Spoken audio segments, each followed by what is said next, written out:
Pulso económico que vamos a comenzar echando la vista atrás a ver qué tal le ha ido hoy bastante bien al IBEX 35. Cierra con subidas de un 1,10%, el índice general en 11.362,8.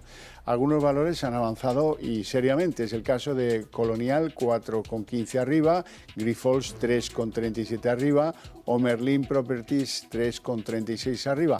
En el lado de las mermas, pues la que más, CaixaBank 1,61 abajo, Solaria 1,55 abajo y Arcelor, que se deja en la sesión, 0,95. Y a continuación les voy a adelantar algunos de los elementos de nuestra tertulia de análisis económico que supongo pues van a centralizar la opinión en nuestra tertulia. La tertulia que mantenemos cada tarde con los mejores expertos para que a ustedes no se les escape un detalle. Bueno, y en nuestra tertulia de análisis económico tenemos que hablar de varias cosas, pero algunas de ellas muy relevantes. Bruselas dice que el PIB español va a crecer un 2,1%, prevé un déficit del 3% este año, lo cual es ser más optimista que el propio gobierno, ya es difícil, pues más. Y en segundo lugar hablaremos, y tendido, del IPC en Estados Unidos. El IPC norteamericano, que ya saben que es la cosa más influyente sobre las bolsas que hay en estos momentos, pues da un respiro porque solo aumenta un 0,3 mensual y deja el interanual un 3,4%, en lo que muchos consideran pues una situación de control de la inflación y de los precios en la economía norteamericana, aunque todavía pueden venir sustos. Bien, y les presento ya a nuestros invitados esta tarde. Don Antonio Banda, CEO de Filcapital. Muy buenas tardes. Hola, buenas tardes. ¿Todo bien? Sí, todo en marcha. Me alegra. Don José Luis Fernández Santillana, jefe de análisis y estudios del sindicato Uso. Muy buenas tardes. Hola, buenas tardes. ¿Todo bien? Todo bien. Me alegra. Vamos con el IBEX. El IBEX hoy ha tenido una cierta transformación, como el que tiene dos almas. El punto de transformación ha sido la publicación de los datos del IPC norteamericano, pero por si les sirve de referencia, hay que decir que el Nasdaq está en máximos históricos en estos momentos también. Banda, ¿qué está pasando? Bueno, sí, hemos tenido una jornada que fundamentalmente se basaba en esperar a ver qué decían los datos de inflación americanos.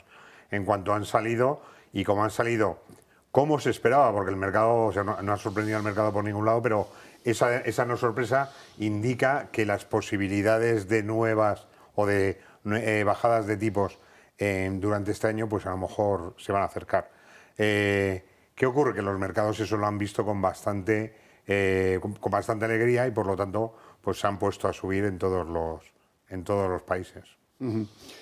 José Luis. Bueno, yo creo que estaba esperando ese dato y viene a confirmar, primero, que le está costando más de lo que pensaban inicialmente a los americanos controlar la inflación. Es decir, es verdad que se ha ajustado a las previsiones, por tanto se ha ido al 3,4, la subyacente está por encima, 3,6 me parece, sí, en ese entorno le está costando. Y yo creo que eso es lo que le va a llevar al señor Powell, es a decir, bueno, esto de junio empezar a bajar tipos, vamos a ir a septiembre, que seguramente esto hay que tenerlo controlado. El empleo se está comportando, yo diría, ellos dicen relativamente bien, yo diría que muy bien, porque ellos se preocupan cuando pasan del 3,8 al 3,9. Todo depende claro, de con quién te compares. ¿No? Claro. Entonces, y luego hay que tener en cuenta que la previsión de crecimiento que tienen del PIB está en torno al 2%, es decir, que va a duplicar a la zona euro. Entonces me parece que la situación es decir, bueno, vamos a ver si moderamos un poco este tipo de situación y no volvamos a entrar en recesión. Entonces, me parece que a partir de septiembre es más que probable que esa bajada de tipos se produzca. No creo que en el verano se lancen a ello todavía con estos índices superiores al 3 de inflación. Bueno, pues Bruselas y sus previsiones dicen que España, el PIB, va a crecer un 2,1%, dicen que el déficit se va a quedar en un 3% en el año presente, en el 2024, y estas son unas previsiones, bueno, pues está el ministro Cuerpo está exultante. Vamos a escucharlo. Actualizan al alza 4 décimas su previsión para el 2024 hasta el 2,1, situándose de hecho por encima de nuestra propia previsión del 2% y situándose en torno a casi 3 veces por encima de la previsión que tienen para el conjunto de la zona euro. La economía española liderará el crecimiento en la zona euro entre las principales economías en este año 2024, pero también, según la Comisión Europea, lo haremos en el año 2025. Claro, triplicar cuando los otros o el conjunto va a hacer un 0,8 pues es poca cosa. Banda. Sí, utilizar los multiplicadores en ese sentido da poco juego, bueno, da juego a los periodistas y para tener un discurso. La realidad es que, aunque crezcamos a los niveles que dice la Unión Europea, que también hay que tener en cuenta que estamos en un proceso de elecciones a 3 semanas vista y suelen ponerse todos en el lado positivo, es muy difícil que lo consigamos, ¿no? O sea, tenemos una situación de fondo de la economía española que o se ajusta y hace grandes cambios, o si no, el crecimiento pues no lo tenemos asegurado, y para eso, sobre todo, hay que seguir pensando en los elementos claves, que son creación de empleo y crecimiento de consumo. Y estamos muy lejos de esos datos que sean positivos para España, ¿no? José Luis. Bueno, el que no se consuela es porque no quiere, ¿no? Igual es verdad que seguramente lideremos el crecimiento en términos porcentuales del PIB, pero también lideramos el crecimiento porcentual del desempleo, ¿no? Y somos los líderes en ese capítulo, y no quiero hablar ya del desempleo juvenil, ¿no? Es decir, con lo cual yo creo que hay que ver las cosas un poquito más en su conjunto. Y luego el problema de fondo es cuando uno mira o referencia a las personas y por tanto hablamos del PIB per cápita, estamos en niveles de hace 10 años. Oiga, entonces España es que seguimos igual de pobres, vamos a dejarlo así, o de menos ricos que hace 10 años, entonces como quieran, bueno, pues vale, estamos estupendos, mejoramos con respecto a la Unión. Oiga, si ellos crecen el 0,1 o ellos crecen el 0,5, nosotros crecemos el 1. Va bien, campeones. Oiga, recuerden, veníamos 2022 de crecer al 5 y pico, 5,2, 2023 crecimos con el último ajuste al 2,5 y ahora vamos a ir por... Es decir, lo que estamos es desacelerando el crecimiento de nuestro PIB y eso hay que ver por qué.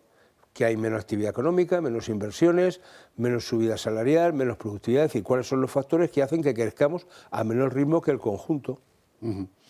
Bueno, nos vamos aprovechando los datos del IPC de Estados Unidos. Yo les quería plantear una decisión de la administración Biden, cuidado, cuadriplicar los aranceles a los vehículos eléctricos que llegan de China. Es evidente que alguien aprecia que esto no se puede competir con los precios de los chinos porque tienen desarrollos que les permiten hacer determinados elementos de los coches eléctricos mucho más baratos y desde luego lo que han hecho en Estados Unidos para proteger a la industria automovilística de allí es cuadriplicar los aranceles. Bueno, pero esto es una de las famosas guerras o guerritas, en este caso de Biden, le puede estar haciendo el trabajo o preparando el trabajo al señor Trump si es que gana las elecciones, porque esto es una práctica habitual, ¿no?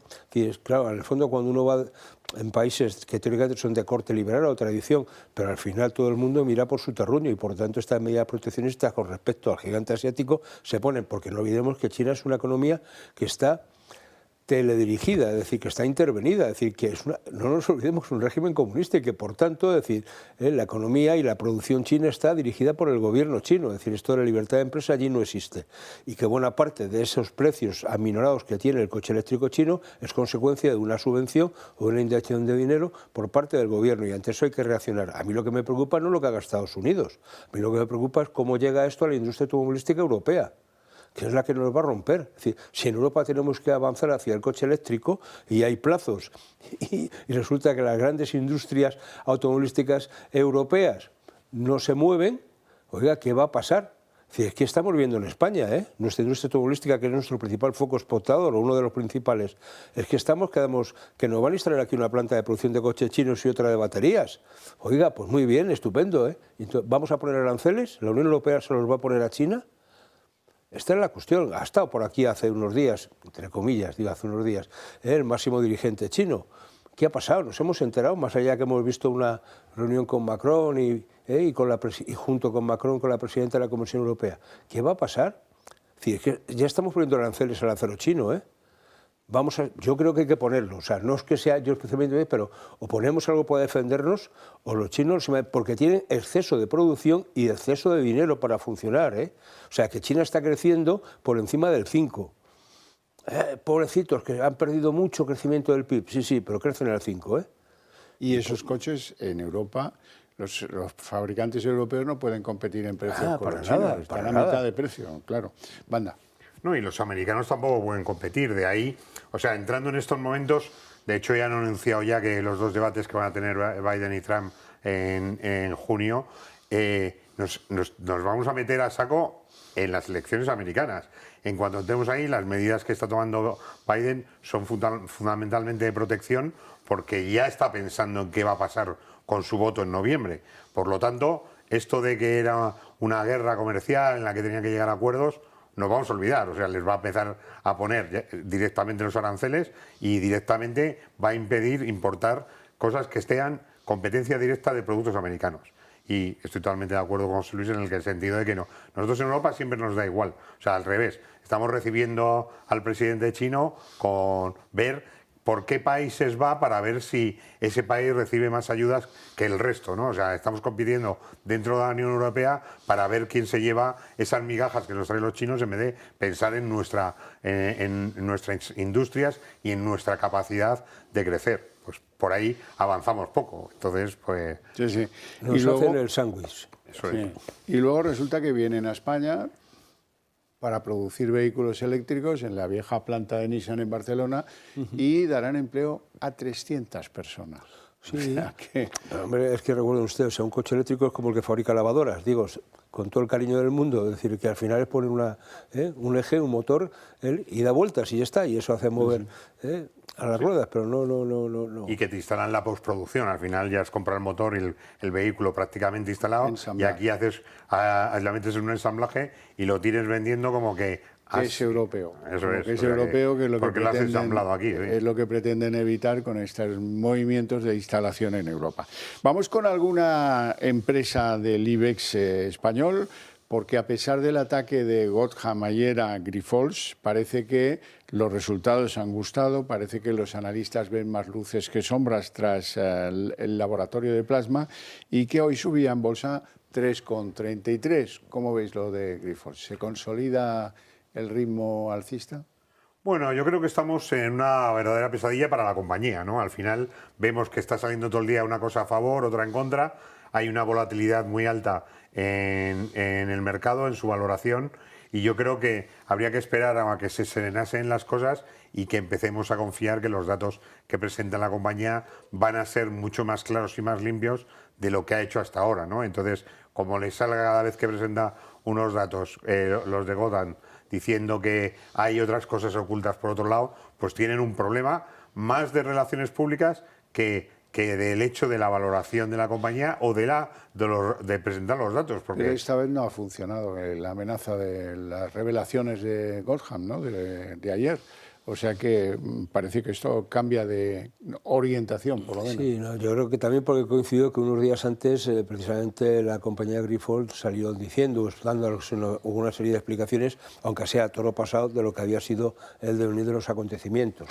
Entonces yo creo que también ya la gente lo cuela, es decir, la gente ya también conoce a Gotham y que es una compañía que tiende a hacer ese tipo de actuaciones para jugar a una situación bajista y pegar pelotazos, ¿no? O facilitar que se den pelotazos provocando bajadas de acciones. Bueno, ya está, tampoco la policía no es tonta y ya ve también cómo actúa esta compañía y yo creo que está perdiendo también una cierta credibilidad en sus actuaciones, o por lo menos no tan claras.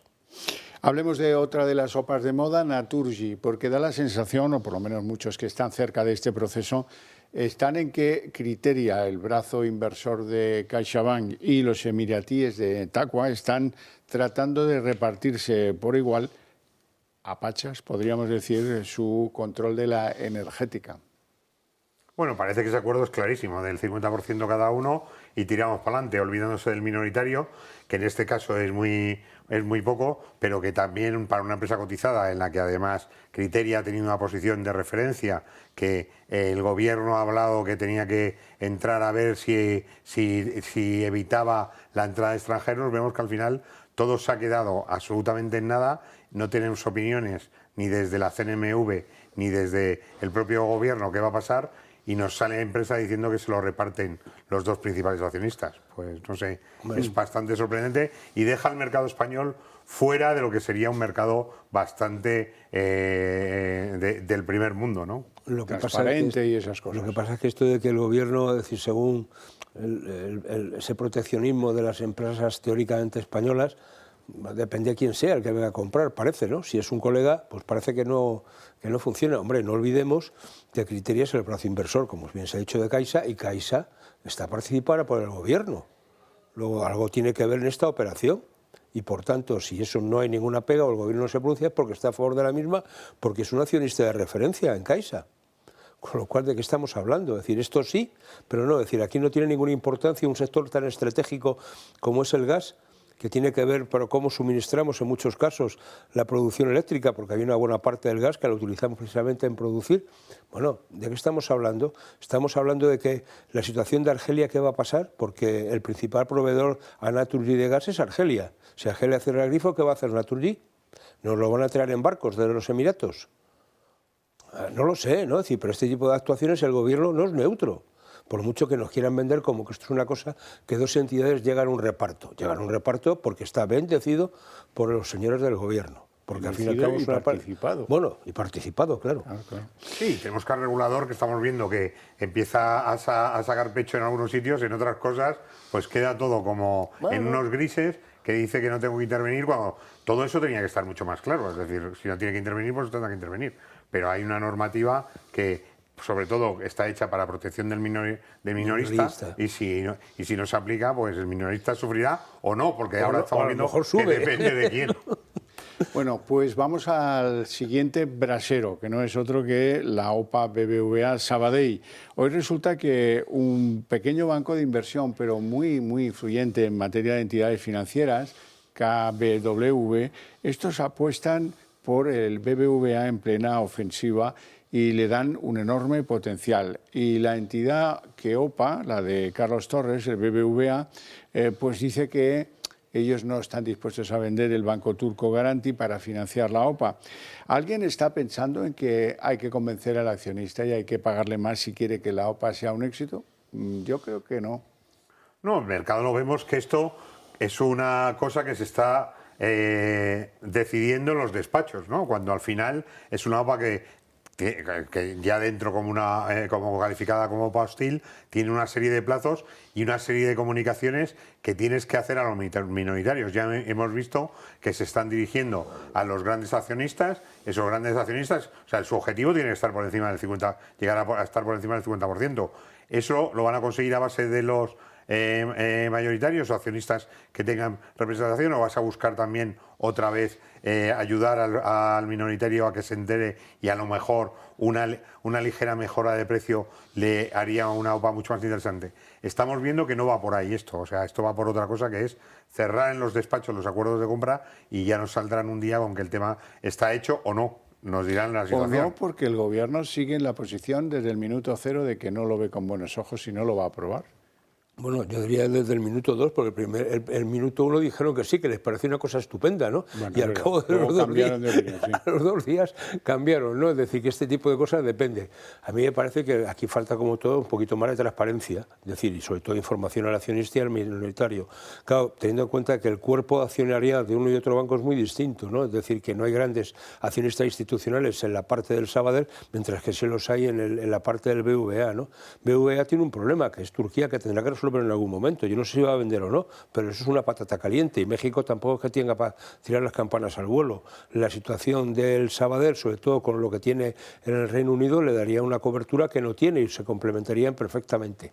A partir de ahí, ¿quién gana? No lo sé, quién va a ganar, pero lo que está claro es que hemos pasado de una oferta no pedida de repente una OPA hostil, decir, oiga, o usted mejora la oferta o esto no va a colar. Es decir, vamos, porque al final no tengo nada que perder, sabe que usted me dé más y a partir de ahí me lo puedo plantear. Y mucho me da que al final aquí lo que estamos hablando es cómo nos repartimos los sillones. Y por tanto, con los sillones, bueno, va la remuneración asociada al sillón, sin entrar en más. Y yo creo que hay mucho de esto y mucho de los despachos, ¿no? Sí, por eso, o sea, si es una OPA que hemos visto hace 3 años, o sea, que al final, ¿por qué salió mal entonces? Si vuelve a repetirse y sale mal, eso, entonces es que darse 2 veces con la misma piedra, desde luego es muy complicado si es así para el management y para los gestores del BBVA. Si vuelven a caer en lo mismo y no han pensado que la situación tiene que ir por otro camino, pero ya veremos, parece que sí. Por el momento parece que no. A lo mejor han medido mal las influencias políticas del Sabadell, que las tiene importantes con el gobierno de Pedro Sánchez. Bueno, quiero que hablemos de Telefónica. ¿Por qué? Porque el Estado ha alcanzado ya el 8,53% de la compañía Telefónica y ha invertido en ello 1.941 millones, que se dice, esto podía haber salido mucho más barato si se hubiera hecho bien. No se ha hecho bien, pero ya se sabe que quieren llegar al 10%, cada vez están más cerca y están pagando 4,01 por acción. Y sin embargo no remontan en bolsa ni pasa nada. No, y estamos viendo además que la situación para Telefónica es una situación de muy poca explicación, ¿no? O sea, no, el accionista realmente, ellos han dicho que a través de la SEPI iban a tomar una posición que sería equivalente a lo que habían situado los saudíes, y que eso iba a ser un contrapeso. Vemos que esto se está complicando muchísimo y que además, efectivamente, para llegar al objetivo que tenían, están implicándose en el mercado, están comprando más caro porque los bancos de inversión son los que controlan esto y se lo están poniendo como caramelos para que al final los costes sean unos costes superiores a lo que podía haber sido si hubiese sido una decisión un poco más objetiva. Y desde luego vamos a ver todavía bastante ruido en Telefónica, porque lo que vamos a ver es cómo, una vez que estén sentados o cuando tengan la posición accionarial total, a ver si se reparten o no asientos en el Consejo, y si esos asientos van a ser algo que tenga influencia o no la va a tener. Entonces, para hacer algo que no sirve para nada, gastarte esos 8.000 millones, 9.000 millones de euros, pues puede ser un poco absurdo. Ya está medio colocado. Carlos Ocaña Orbís, que fue el ayudante de la tesis doctoral fake, aquella de corta y pega, de Pedro Sánchez. Ese es el hombre elegido para sentarse en el Consejo de Telefónica. Implica una remuneración de entre 200 y 300.000 euros al año, Bueno, que no es baladí. Hombre, es que para ser coautor, es decir, está bien, ¿no? Es decir, que de alguna manera esto, aquí en este caso Roma sí que paga, ¿no? Traidores, en este caso se pagan Bueno, bien, ¿no? Favores, más Bueno, que... favores, vamos a dejarlo en favores. Es decir, porque al final, cuando tú dependes de alguien en este tipo de cosas o tiene cierta información, siempre te tiene cogidito. O sea, que tampoco vamos a engañarnos, ¿no? Es decir, bueno, yo no entro en la valía o no personal, el currículum de este señor. Lo que está claro es que lo que es muy lamentable es que este gobierno esté colonizando con amiguetes del presidente distintos puestos de carácter institucional en empresas estratégicas de nuestro país. Y eso es lo que sí es, y uno va viendo Red Eléctrica, está viendo... Bueno, es decir, distintas compañías, AENA, uno va dando una vuelta y dice, bueno, correos, tal, lo que queramos, ¿no? Es decir, en todos ha puesto sus peones. Entonces, a mí lo que me preocupa de esta situación es eso, ¿no? Decir, no puede ser, ¿no? Es decir, más allá de que lo que no nos han dicho es de dónde han sacado el dinero para pagar eso. O sea, esos 1.900 millones que llevan gastados, había una idea de en torno por encima de los 2.000, ¿de dónde? ¿De dónde? Es decir, porque ha descapitalizado usted la SEPI. Es decir, porque el capital, los activos de la SEPI rondaban los 2.000 millones, no más. Entonces usted ha descapitalizado la SEPI, que bueno, lo que ha hecho, ha sacado de otro lado para hacerlo, y lo que está haciendo es, si usted anuncia que va a comprar y tiene interés, automáticamente el producto que quieres comprar va a subir de precio. Obviamente. Con lo cual, pues bueno, eso es un lince, ¿no? Con todo el cariño del mundo, ¿no? Bueno, hay un viejo proyecto que parece que toma velocidad. La empresa de juego Cirsa empieza a fichar asesores financieros para su operación salida a bolsa. Sí, bueno, después de estar 2 años prácticamente sin ninguna salida, pues una vez que vemos que el mercado ha salido Puig, más el mercado está ahí tocando máximos de 2015, pues vuelve a ser con liquidez. Eso es, vuelve a ser un momento interesante para todas esas compañías que llevan mucho tiempo diciendo que van a salir, que tienen necesidades de financiación, y desde luego que la mejor forma, sobre todo, no solo para salir y utilizar ese dinero para la compañía, sino para tener una valoración que sea referencia para los accionistas antiguos, como ha pasado en el caso de Puig, o como otra serie de compañías que están a la espera realmente de poder salir al mercado. Yo creo que es una oportunidad y se suele hacer con el mercado en máximos, no en mínimos, ¿no? Sí, obviamente es aprovechar la coyuntura, es decir, que es favorable, digamos, viento en las velas, y a partir de ahí es una forma de capitalizar, bueno, de alguna manera, de recompensar a los que tienes y captar nuevos accionistas a un precio interesante, ¿no? Es decir, me parece que la cosa puede pintar bien, pero bueno, vamos a ver. Yo creo que el mercado necesita un poquito de aire fresco, ¿no? Y por tanto entrada de nuevas compañías. Lo vemos bien, pero queremos conocer el precio antes de implicarnos más en la maniobra. No tenemos tiempo para más, lo dejamos aquí con mi agradecimiento a ustedes dos por su presencia y sus opiniones, y a ustedes les invito a ver la redacción abierta.